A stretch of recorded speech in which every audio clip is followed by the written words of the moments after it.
مقدر حضور حق سے سلام آیا، پیام آیا، جھکاؤ نظریں بچھاؤ پلکیں، ادب کا اعلیٰ مقام آیا، زہ مقدر۔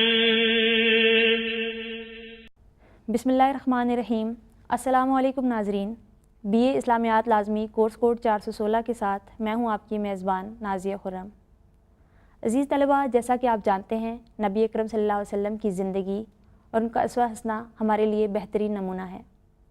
آپ صلی اللہ علیہ وسلم کے بتائے ہوئے راستے، آپ کے قول و فعل اور عمل کو سنت یا حدیث کہا جاتا ہے۔ ہم آج کے پروگرام میں نبی اکرم صلی اللہ علیہ وسلم کی وہ احادیث جو کہ آپ کے کورس میں شامل ہے آپ کے لیے پیش کر رہے ہیں۔ اس کے لیے اسٹوڈیو میں ہمارے ساتھ موجود ہیں پروفیسر ڈاکٹر محمد باقر خاکوانی صاحب، جن کا تعلق شعبہ فکر اسلامی تاریخ و تمدن سے ہے، اور اس کے ساتھ ہی ہمارے ساتھ پروفیسر محی الدین ہاشمی صاحب موجود ہیں، جن کا تعلق شعبہ فکر اسلامی سے ہے، اور ہمارے دونوں معزز مہمانوں کا تعلق علامہ اقبال اوپن یونیورسٹی کے کلیہ عربی و اسلامیات سے ہے۔ سب سے پہلے میں دعوت دوں گی سید نور الحسن صاحب کو کہ وہ حدیث کے متن و ترجمہ کو پڑھیں، اور اس کے بعد میں اپنے مہمانوں کو دعوت دوں گی کہ وہ اس کی تشریح بیان فرمائیں۔ بسم اللہ الرحمن الرحیم۔ عن عبد اللہ بن عمر بن الخطاب رضی اللہ تعالی عنہما قال سمعت رسول اللہ صلی اللہ علیہ وسلم یقول بنی الاسلام علی خمس شہادت ان لا الہ الا اللہ وان محمدا عبدہ ورسولہ واقام الصلاة وایتاء الزکاة وحج البیت وصوم رمضان۔ حضرت عبداللہ بن عمر بن خطاب رضی اللہ تعالیٰ عنہما سے روایت ہے، انہوں نے کہا کہ میں نے رسول اللہ صلی اللہ علیہ وسلم کو یہ فرماتے ہوئے سنا ہے کہ اسلام کی بنیاد 5 چیزوں پر رکھی گئی ہے۔ ایک تو اس بات کی گواہی دینا کہ خدا کے سوا کوئی سچا معبود نہیں، اور حضرت محمد صلی اللہ علیہ وسلم اس کے بندے اور رسول ہیں۔ نماز قائم کرنا، زکوٰۃ ادا کرنا، بیت اللہ کا حج کرنا اور رمضان کے روزے رکھنا۔ جزاک اللہ۔ اب میں دعوت دوں گی اپنے معزز مہمان پروفیسر ڈاکٹر باقر خاکوانی صاحب کو کہ وہ اس حدیث میں موجود ارکان اسلام کو بیان فرمائیں اور ہمیں بتائیں کہ ان کی کیا اہمیت ہے اور ان کو اسلام کی بنیاد کیوں قرار دیا گیا۔ بسم اللہ الرحمن الرحیم۔ نازیہ، بہت شکریہ، آپ نے مجھے دعوت دی۔ عزیز طلباء و طالبات، یہ بی اسلامیات کا جو لازمی کورس ہے، اس کی حدیث آپ نے سنی۔ اس کے مطابق جس طرح آپ کو پتہ ہے کہ ایک مکان جب بنتا ہے تو اس کی 4 دیواریں ہوتی ہیں اور چھت ہوتی ہے، تو ارکان سے مراد یہ ہے کہ 5 بنیادی دیواریں ہیں، اور یہ بھی نہیں ہو سکتا کہ چھت کے بغیر آپ سمجھیں کہ کوئی مکان بن گیا۔ چھت بھی ضروری ہے، دیوار بھی ضروری ہے، اور اگر کوئی ایک دیوار گر جائے تو مکان پھر بھی خراب ہو جاتا ہے۔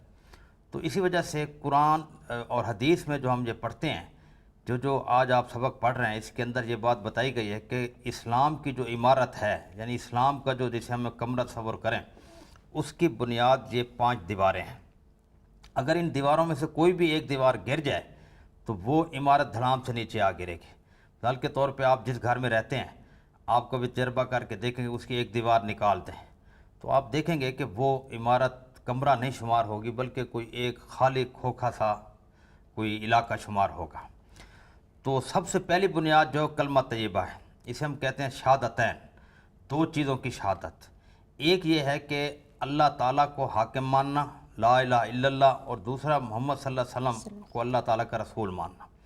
یہاں پہ 2 چیزیں سمجھنے کی ہیں جو عزیز طلباء طالبات آپ اچھی طرح سمجھ لیں، اور یہی آپ کے امتحانی پوائنٹ آف ویو سے بہت اہمیت کی حامل ہیں کہ اللہ کی حاکمیت سے مراد یہ ہے کہ اللہ تعالیٰ کے علاوہ کوئی حاکم نہیں، کوئی رازق نہیں، کوئی مالک نہیں، کوئی خالق نہیں، یعنی تمام جتنے بھی طاقتیں ہیں ان تمام کا منبع اللہ تعالیٰ کی ذات ہے۔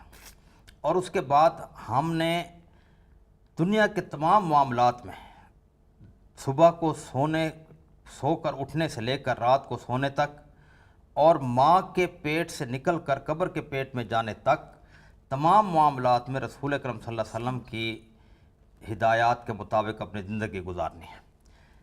کلمہ طیبہ شہادتین کا معنی یہ ہے کہ یہ دو شہادتیں ہم نے دینی ہیں.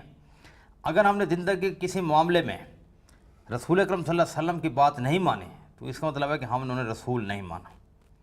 اب میں کسی معاملے میں اللہ تعالیٰ کی بات کو نہیں مانتا اور اپنے دل کی بات کو مان لیتا ہوں تو گویا کہ میں نے اللہ تعالیٰ کو چھوڑ کر اپنے دل کو الہ مان لیا. جس طرح قرآن مجید میں ہے افرأیت من اتخذ الہ ہواہ، کیا تو نے اس شخص کو نہیں دیکھا کہ جو اپنے خواہشات کو الہ بنا کے پھر رہا ہے. لہذا الہ سے مراد یہ ہے کہ ہر معاملے میں اللہ تعالیٰ کی ماننی ہے، اور رسالت سے مراد یہ ہے کہ دنیا کے تمام معاملات میں جناب رسالت مآب صلی اللہ علیہ وسلم کے طریقے کی پیروی کرنی ہے. میں صبح سو کر اٹھتا ہوں تو میں دیکھوں رسول اکرم صلی اللہ علیہ وسلم نے مجھے کیا حکم دیا. رات کو سوتا ہوں میں دیکھوں رسول اکرم صلی اللہ علیہ وسلم نے مجھے کیا حکم دیا، اس کے مطابق میں سوؤں، اس کے مطابق جاگوں. میں دفتر میں بیٹھا ہوں میں دیکھوں رسول اکرم صلی اللہ علیہ وسلم نے مجھے دفتری معاملات کو چلانے کا کیا حکم دیا. میں حاکم ہوں. اب جناب ہمارے آصف علی زرداری صاحب صدر ہیں، تو کلمہ طیبہ میں دوسرے حصے سے مراد یہ ہے کہ حاکم اپنا آصف علی زرداری صاحب یہ دیکھیں کہ حکمرانی کا طریقہ رسول اکرم صلی اللہ علیہ وسلم نے ہمیں کیسے بتایا تھا، اس کے مطابق حکمرانی کریں. اور ہم بھی جہاں جہاں ہمیں حکومت ملے، کیونکہ ہر انسان کو سب سے پہلی حکومت اس کے اپنے اعضاء پہ ملتی ہے. میرے اعضاء جو ہیں میرے کنٹرول میں ہیں. میں دفتر میں بیٹھا ہوں تو میں نے دفتر میں تمام معاملات کو رسول اکرم صلی اللہ علیہ وسلم کی ہدایت کے مطابق چلنا ہے. اس طرح سے آپ طالب علم ہیں، آپ نے جب علم حاصل کرنا ہے تو علم کے حصول کے وہ طریقے اختیار کریں جو رسول اکرم صلی اللہ علیہ وسلم نے بتائیں. اس لیے زندگی کے تمام معاملات میں اللہ تعالیٰ کی حاکمیت کا اقرار کرنا اور جناب رسالت مآب صلی اللہ علیہ وسلم کے طریقوں کی پیروی کرنا، یہ ان دو گواہیوں کا مقصد ہے. اس کے بعد یہ پہلا رکن ہو گیا. پھر دوسرا رکن ہے نماز، کہ ہمیں عبودیت کا احساس ہو کہ ہم مالک نہیں ہیں. ہر 5 دن میں 5 مرتبہ اللہ تعالیٰ کے حضور سجدہ ریز ہو اور یہ اس کا اعلان کریں کہ ایاک نعبد و ایاک نستعین، کہ اے رب ذوالجلال ہم آپ کی عبادت کرتے ہیں اور آپ سے مانگتے ہیں، آپ کو مانتے بھی ہیں اور آپ سے مانگتے بھی ہیں. تو گویا کہ یہ ایک اللہ تعالیٰ کی عبادت اور رسول اکرم صلی اللہ علیہ وسلم کے طریقے پہ نماز پڑھنا، ایک آپ سمجھیں کہ یہ ایک جوہری اتفاق ہے. کلمہ طیبہ کے بعد نماز اس لیے آئی ہے کہ نماز میں وہی طریقہ اختیار کریں جو رسول اکرم صلی اللہ علیہ وسلم کا ہے، اور نماز جو ہے اللہ تعالیٰ حکم کو مان کے پڑھیں گے، اللہ تعالیٰ کے آگے جھکیں گے. تو اس وجہ سے دوسرا اس کا پلر یہ ہے، یعنی دوسرا اس کا ستون، جو دوسری دیوار یہ ہے. تیسری دیوار جو ہے وہ ہمارے نزدیک جو ہے وہ زکوٰۃ ہے. زکوٰۃ جو ہے یہ غریبوں کا حق ہے امیروں کے مال میں سے. اسلام نے یہ بات واضح کر دی ہے کہ اللہ تعالیٰ نے جو رزق کا نظام یہاں پہ بنایا وہ ایسا بنایا کہ ایک آدمی کو بہت زیادہ دے دیا، دوسرے کو کم دیا، تیسرے کو کچھ بھی نہیں دیا. اب جس کو زیادہ دیا اس کو یہ حکم دیا ہے کہ اس مال میں سے جو تمہارا حصہ اتنا ہے جتنا تمہاری ضرورت ہے، باقی حصہ تم نے غریبوں کی طرف لوٹا دینا ہے. جیسے قرآن مجید میں وفی اموالہم حق للسائل والمحروم. تو یہ نہیں کہ جتنا پیسہ آیا ہے اس کے اوپر سانپ بن کے بیٹھ جائیں یا اس کو اپنی ضروریات میں خرچ کر دیں، نہیں، اس کو انہی جگہ خرچ کرنا ہے جہاں پہ ہم دیکھیں گے کہ ہماری ضرورت ہے. باقی جو بچے گا اللہ کے راستے میں دے دیں. اس سے طبقاتی کشمکش ختم ہوتی ہے. غریب کو اس بات کا احساس ہوتا ہے کہ امیر کا جو مال ہے وہ میرے لیے ہے، لہذا یہ جو چوری ڈکیتی اس قسم کے جو چیزیں ہوتی ہیں اس سے کافی اس کا فرق پڑ جاتا ہے. یہ یعنی دین کے ساتھ دنیا بھی سنورتی چلی جاتی ہے. اس کے بعد پھر تیسری چیز ہے، چوتھی چیز ہے روزہ. روزہ جو ہے ابھی جیسے کچھ مدت تک روزہ آنے والا ہے. اب یہ رجب کا مہینے، اس کے بعد شعبان ہے، پھر رمضان ہے. انشاءاللہ اگست کا پورا مہینہ رمضان شریف کا ہوگا، اس میں ہم روزے رکھیں گے. روزہ انسان کی صحت کے لیے بڑا ضروری ہے اور یہ بھی اسلام کا پلر ہے. اور روزہ جو ہے یہ انسان کے اندر بہت سی خصوصیات پیدا کرتا ہے. حتیٰ کہ حکیم سقراط بقراط وغیرہ بھی اس بات کے قائل تھے اور وہ مریضوں کا علاج کرتے تھے کہ 15-15 20-20 دن انہیں بھوکا رکھتے تھے اور بہت تھوڑا کھانا دیتے تھے اور ان کی صحتیں سیٹ ہو جاتی تھیں. اور پھر یہ ایسی بات ہے جو کہ شروع سے چلتی چلی آ رہی ہے. حضرت آدم علیہ السلام کے دور میں تھی، حضرت شیث علیہ السلام کی، حضرت ادریس علیہ السلام کے، اور جناب رسالت مآب صلی اللہ علیہ وسلم کے دور میں ہمارے اوپر فرض تھی. تو یہ اس کی گویا کہ ہم کہہ سکتے ہیں چوتھی دیوار ہے. پانچویں دیوار حج ہے. حج سے مراد یہ ہے کہ ہمارا ایک مرکز ہے. دنیا میں کسی مذہب کسی قوم کا کوئی مرکز نہیں ہے. آپ دیکھیں کہ یہودیاں کو کوئی قبلہ ہو، عیسائیوں کا کوئی قبلہ ہو، ہندوؤں کا کوئی قبلہ ہو، کوئی بھی نہیں ہے کہ جہاں وہ زیارت کے لیے جاتے ہوں.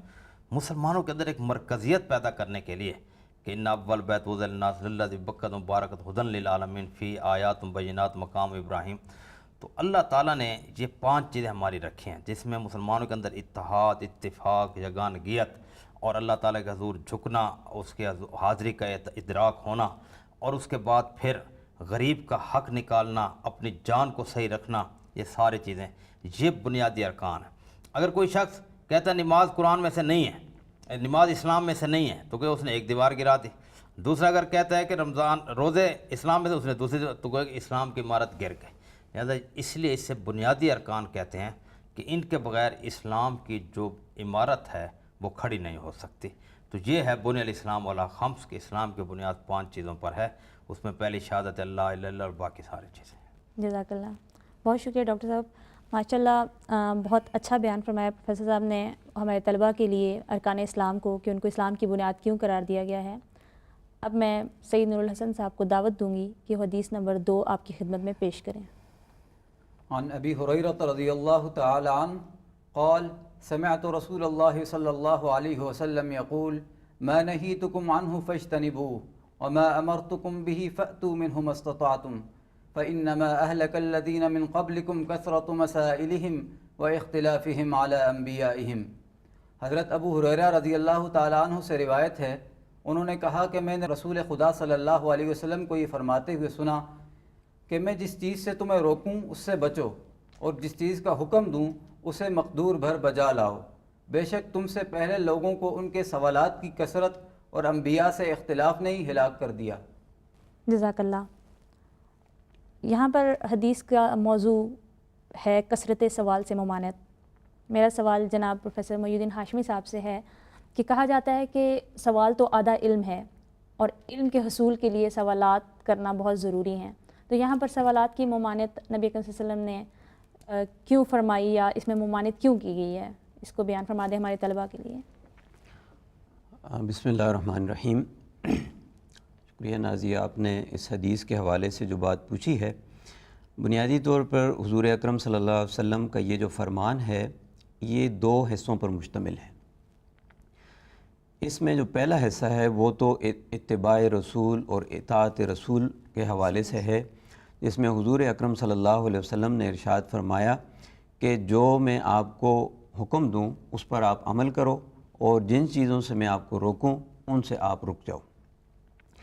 جیسا کہ ابھی پہلی حدیث کے حوالے سے بھی آپ نے سنا کہ حضور اکرم صلی اللہ علیہ وسلم پر ایمان لانا اور ان کی اتباع کرنا دین کے بنیادی ستونوں میں سے ایک ہے، اور ایسا ممکن نہیں کہ ایک آدمی ایمان کا دعویٰ کرے اور اس کے بعد اتباع رسول سے وہ منہ موڑ لے. ایسا ممکن نہیں، کیونکہ یہ دین کے بنیادی اراکین اور بنیادی ستونوں میں سے ہے. خود قرآن مجید نے جا بجا اس کی طرف دعوت دی ہے، اور یہ کہا ہے ایک جگہ اللہ تعالیٰ نے یہ فرمایا من یطع الرسول فقد اطاع اللہ، کہ جس نے رسول کی اطاعت کی اس نے دراصل اللہ کی اطاعت کی. اور ایک اور جگہ یہ فرمایا کہ وما ينطق عن الهوى ان هو الا وحی یوحی، کہ حضور اکرم صلی اللہ علیہ وسلم جو کچھ بولتے ہیں، جو کچھ کہتے ہیں، جو کچھ فرماتے ہیں وہ اپنی طرف سے نہیں ہوتا، بلکہ در حقیقت وہ اللہ تعالیٰ کی طرف سے ان پر وحی ہوتی ہے جس کو وہ آگے بیان کرتے ہیں. اور اسی چیز کو علامہ اقبال نے یوں بیان کیا ہے کہ بمصطفیٰ برساں خیشرا کہ دیں ہمہ اوست اگر بہ نہ رسیدی تمام بولہ بیست. حضور اکرم صلی اللہ علیہ وسلم تک اپنی تمام چیزوں کی انتہا کرنا، کیونکہ دین کا منبع اور ماخذ انہی کی ذات ہے. ہمیں جو حضور اکرم صلی اللہ علیہ وسلم سے جو دین ملا ہے وہ براہ راست حضور اکرم صلی اللہ علیہ وسلم سے ہی ملا ہے، اللہ تعالیٰ کی طرف سے براہ راست ہمیں نہیں ملا. تو اصل جو منبع ہے ہمارے لیے دین کا اور ماخذ ہے وہ حضور اکرم صلی اللہ علیہ وسلم کی ذات ہے. دوسری جو بات آپ نے ذکر کی کہ اس حدیث میں حضور اکرم صلی اللہ علیہ وسلم نے سوالات کی کثرت سے منع کیا ہے، بنیادی طور پر یہ سوال پوچھنے سے ممانعت کے حوالے سے عموم کا درجہ یہ بات نہیں رکھتی، اور اس کا یہ مطلب نہیں ہے کہ حصول علم کے لیے آپ سوال نہ کریں، بلکہ بہت سی ایسی مثالیں ہیں کہ جس میں حضور اکرم صلی اللہ علیہ وسلم نے سوال کرنے پر انکریج کیا، اور ایسے واقعات ہیں کہ جس میں حضور اکرم صلی اللہ علیہ وسلم نے کہا، ایک واقعہ پیش آیا کہ جس میں ایک صحابی کے حوالے سے کہ اس کے سر میں چوٹ آ گئی، احادیث میں یہ واقعہ آیا ہے کہ اس کے سر میں چوٹ آئی، تو جو اس کے ساتھی تھے انہوں نے اس کو غسل کا مشورہ دیا جب اس کو ضرورت پیش آئی، تو اس کے نتیجے میں وہ ہلاک ہو گیا۔ تو جب یہ خبر حضور اکرم صلی اللہ علیہ وسلم تک پہنچی تو حضور اکرم صلی اللہ علیہ وسلم سخت ناراض ہوئے اور یہ فرمایا کہ انما شفاء العی السوال، اور ان لوگوں کے حوالے سے انہوں نے الفاظ یہ استعمال کیے کہ اللہ تعالیٰ ان کو ہلاک کرے، کیوں نہیں انہوں نے پوچھ لیا تھا، کیونکہ لا علمی کا جو علاج ہے وہ سوال ہے۔ تو اصل چیز جو ہے اس حوالے سے جو حضور اکرم صلی اللہ علیہ وسلم نے یہاں بیان فرمائی ہے وہ یہ ہے کہ بلا وجہ کج بحثی کرنا، سوال برائے سوال کرنا، تنقید برائے تنقید کرنا، جیسے کہ ان لوگوں کا یہ شیوہ ہوتا ہے جو در حقیقت انبیاء پر یا تو آداب نبوت سے وہ واقف نہیں ہوتے، یا تو ان میں یہ خامی ہوتی ہے، یا ایمان بالرسول کے حوالے سے وہ کمزوری کا شکار ہوتے ہیں۔ تو ایسا سوال جو شان نبوت کے خلاف ہو، سوال برائے سوال ہو، ان کا امتحان لینے کی خاطر ہو، تو ایسا سوال جو ہے وہ نبی کی شان کے خلاف ہے اور یہ ممنوع ہے۔ جو سوال حصول علم کے لیے کیا جائے وہ جائز اور مستحب ہے۔ جزاک اللہ۔ پروفیسر صاحب نے بہت اچھا بیان کیا اس حدیث کو، اور میں امید کرتی ہوں ہمارے طلباء اس سے مستفید ہوئے ہوں گے۔ اب میں سید نور الحسن صاحب کو دعوت دوں گی کہ وہ حدیث نمبر 3 پیش کریں۔ عن الحسن بن علی بن ابی طالب رضی اللہ تعالی عنہما قال حفظت من رسول اللہ صلی اللہ علیہ وسلم دع ما یریبک الی ما لا یریبک۔ حضرت حسن بن علی بن ابی طالب رضی اللہ تعالی عنہما سے روایت ہے کہ انہوں نے کہا، میں نے رسول اکرم صلی اللہ علیہ وسلم سے یہ بات یاد کی کہ جو بات تجھے شک میں ڈالے اسے چھوڑ کر اس بات کی طرف مائل ہو جاؤ جو تجھے شک میں نہ ڈالے۔ یہاں پر ان چیزوں یا ان امور کو بیان کیا گیا ہے جو شک میں ڈال دیں، یعنی ان سے منع فرما دیا گیا۔ اس کے لیے میں پروفیسر باقر خاکوانی صاحب کو دعوت دوں گی کہ وہ ہمیں بتائیں کہ مشتبہات میں کون سی چیزیں شامل ہیں۔ اس حدیث میں بات تو بالکل واضح ہے کہ بعض چیزیں، مثال کے طور پہ جیسے میں وضو کر رہا ہوں، وضو کرتے ہوئے میں نے محسوس کیا کہ میری ایڑی پہ خشکی ہے، تو میں یہ نہ سمجھوں کہ میرا وضو ہو گیا، بلکہ میں فوراً دوبارہ ایڑی دھو لوں یا کونی، اس طریقے سے۔ یعنی جہاں پہ تھوڑا سا بھی شک پیدا ہو، اس شک کو ہم بنیاد بنا کے یہ نہ کہیں چلو جی کوئی نہیں ہو گیا، بلکہ اس کو اس طریقے سے باقی تمام دینی معاملات میں ہیں، نماز ہے، روزہ ہے، ٹھیک۔ اب روزہ میں جو ہے ہم وقت کی بڑی پابندی کرتے ہیں، ٹھیک، لیکن اس وقت کی پابندی سے یہ بھی مراد نہیں ہے کہ بالکل ہم گھنٹہ آدھا گھنٹہ پہلے چھوڑ دیں، یعنی 3-4 منٹ جو ہے وہ پہلے ہم اسے چھوڑ دیں، کیونکہ ہو سکتا ہے 3-4 منٹ کے حساب سے کوئی جو ہمارے پاس میقات الصیام ہے اس کے اندر کوئی خامی ہو، اور اس طریقے سے افطار میں 1-آدھا منٹ ہم ذرا دیکھ لیں کہ کتنا ٹائم ہے، اس سے 1 منٹ ذرا لیٹ کر لیں۔ زیادہ لیٹ کرنا بھی مناسب نہیں ہے، کیونکہ رسول نے فرمایا کہ، اور اس طریقے سے باقی تمام معاملات میں، پاکیزگی کے معاملات میں، اب کپڑے کو ہم نے دیکھا، کپڑے کے اندر نجاست جو ہے وہ ہمیں نظر آئی، تو فوراً اب ہم یہ نہ دیکھیں کہ کیونکہ 1 روپیہ جو آج کل ہے اس جتنی نجاست معاف ہے، ہم پیمانہ نہیں، ہم اس نجاست کو دھو لیں کہ تاکہ ہماری پاکیزگی رہ جائے۔ اور یہ چیز پھر آگے معاملات میں چلتی ہے کہ دین کے معاملات بعض بالکل کلیئر ہیں، بعض کے اندر کچھ ابہام ہے، جیسے قرآن مجید میں ہے ایک آیات محکمات ہیں، ایک آیات متشابہات۔ تو متشابہات کے پیچھے نہ پڑیں کیونکہ ان کے اندر کچھ شک ہے، محکمات آیات کے پیچھے پڑیں۔ اس طریقے سے حضرت ابوبکر رضی اللہ تعالیٰ عنہ اور بعض روایت حضرت عمر رضی اللہ تعالیٰ عنہ سے بھی امام شاطبی نے موافقات میں ذکر کیا ہے کہ سورہ عبس کی آیت تھی فاقیتم و ابا، تو انہوں نے پوچھا جی اس کے کیا معنی ہیں، تو حضرت عمر رضی اللہ تعالیٰ عنہ فرمایا کہ اگر تمہیں ابا کے معنی نہیں آتے تو اٹ ڈز ناٹ مین کہ تم جو ہے اسی کے پیچھے پڑ جاؤ، باقی جتنا قرآن مجید جو ہے جو قابل عمل اس پہ عمل کر دو، قیامت دن تم تو یہ نہیں پوچھا گا اس کے کیا معنی تھے۔ یعنی یہ ہے جسے ہم کہتے ہیں کہ اسلامی شریعت آسانی کی شریعت ہے، بجائے اس کے کہ ہم ان چیزوں کے پیچھے پڑیں جن کے اندر شک ہے، جو بغیر شک کے ان کے اندر ہم اختیار کریں اور زندگی کو آسان کرتے جائیں، اور مشکوک چیزوں کے پیچھے پڑھ کے بھی یہ کیسے ہوگا کیسے نہیں ہوگا، جیسے ابھی جناب ہاشمی صاحب نے فرمایا ہے کہ زیادہ سوال، تو یہ بھی اسی سوال کی ایک قسم ہے کہ دین کے کچھ احکام واضح ہیں، کچھ کے اندر کچھ شک ہے. جو واضح احکام ہیں ان کے عمل کر کے زندگی ہم گزارتے چلے جائیں، اور یہ نہ کریں کہ جی ان واضح احکام کو چھوڑ کے جن کے اندر تھوڑا سا ابہام ہے، جن کے اندر تھوڑی سی پیچیدگی ہے، جن کے اندر تھوڑا سا گورکھ دندگی ہے، تو ان گورکھ دندوں کے پیچھے ہم لگ جائیں اور ان کو نہیں، بلکہ ایک سادہ فطری، اس لیے اس میں فرمایا بعثت بالحنفیہ سمحا، میں ایک فطری اور آسان دین دے کے مبعوث فرمایا گیا ہوں. اس لیے اس میں جہاں دین کے حکم میں کوئی چیز شک ہے اسے چھوڑ دیں، دوسرا راستہ اختیار کر لیں. تو حدیث میں یہ باتیں برقرار کریں، اور یہی طلباء طالبات کے لیے پیغام ہے کہ وہ دین کے معاملات میں ایسی چیز سامنے رکھیں کہ جس میں ان کو شک نہ ہو، اور جو شک والی ہے اسے چھوڑ دیں. جزاک اللہ.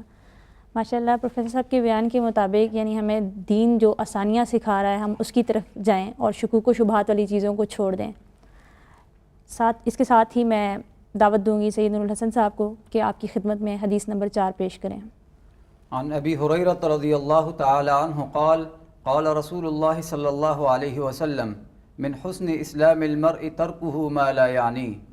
حضرت ابو ہریرہ رضی اللہ تعالی عنہ سے روایت ہے، انہوں نے کہا کہ رسول خدا صلی اللہ علیہ وسلم نے فرمایا، ایک آدمی کے اسلام کی خوبی یہ ہے کہ وہ اس چیز کو چھوڑ دے جس سے اس کا کچھ تعلق نہ ہو. جزاک اللہ. پروفیسر محی الدین ہاشمی صاحب سے میرا سوال ہے کہ جہاں یہاں پر لا یعنی کا لفظ استعمال ہوا ہے تو اس میں کون سے امور شامل ہیں؟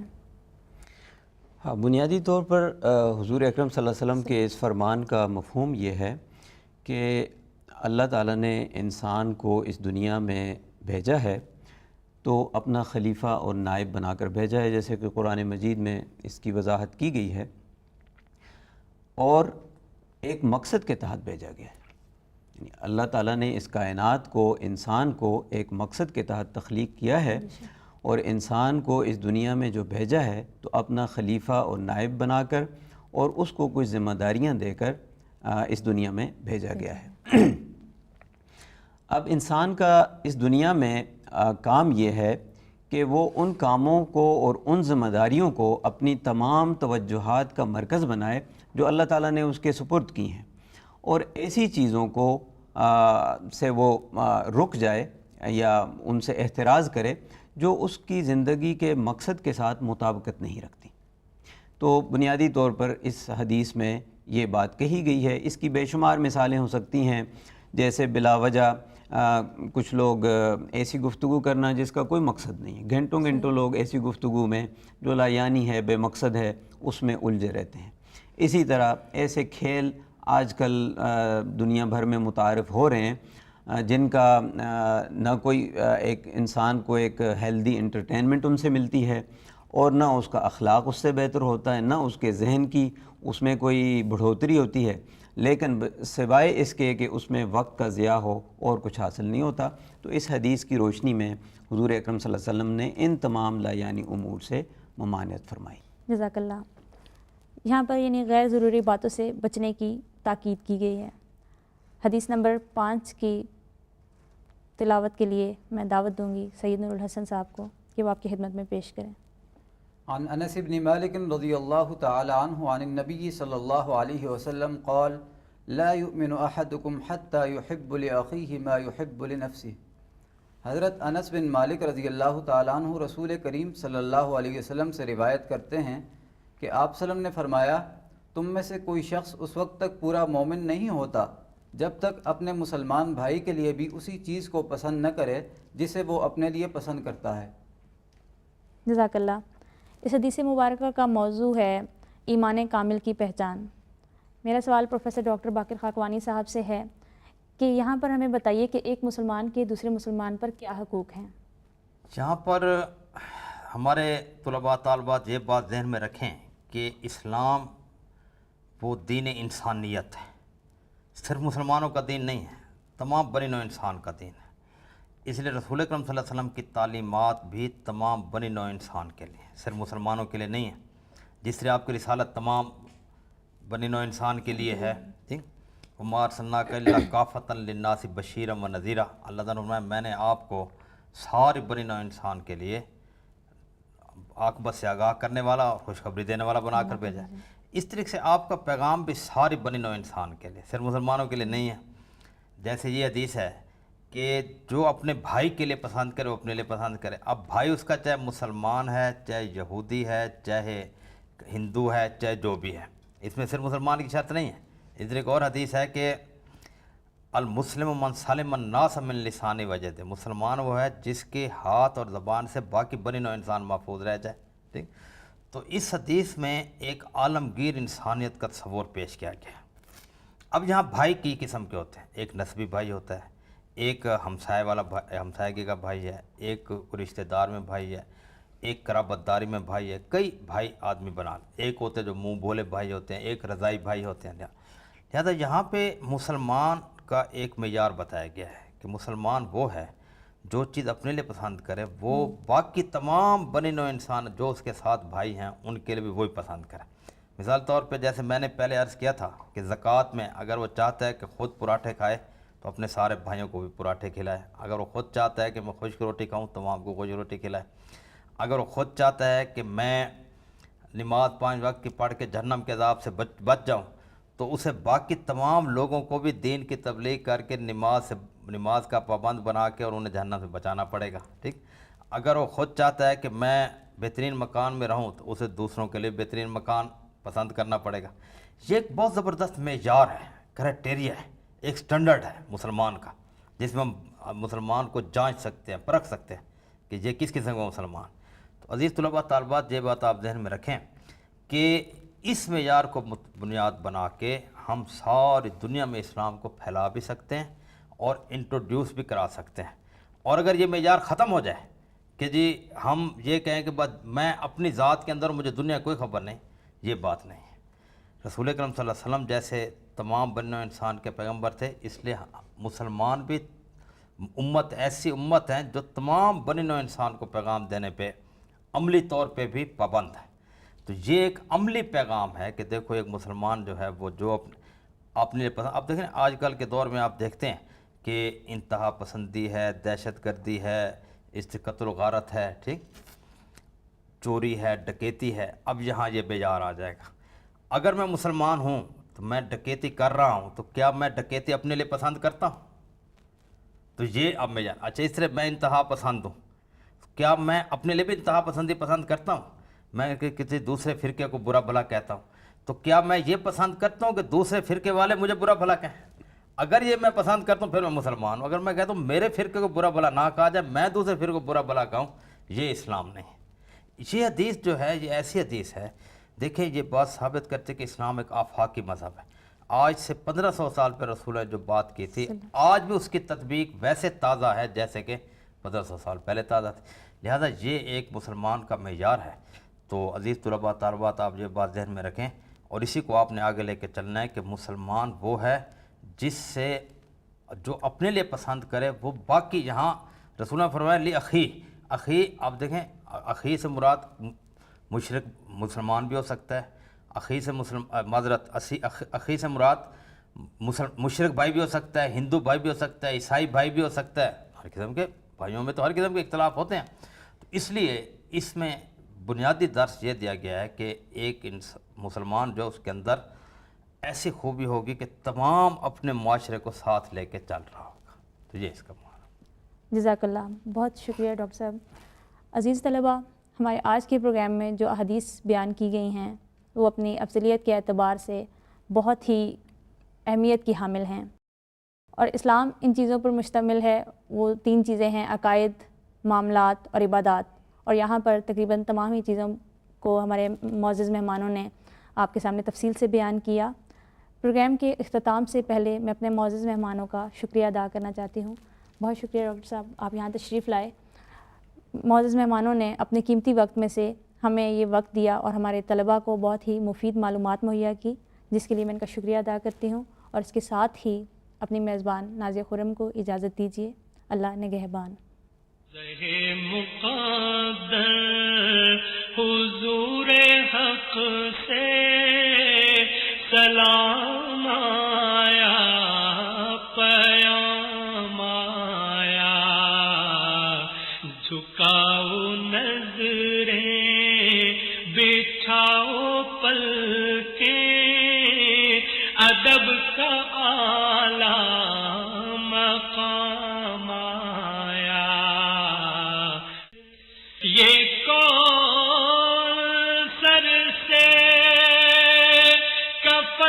لپیٹے چلا ہے الفت کے راستے پر، فرشتے حیرت سے تک رہے ہیں، یہ کون سی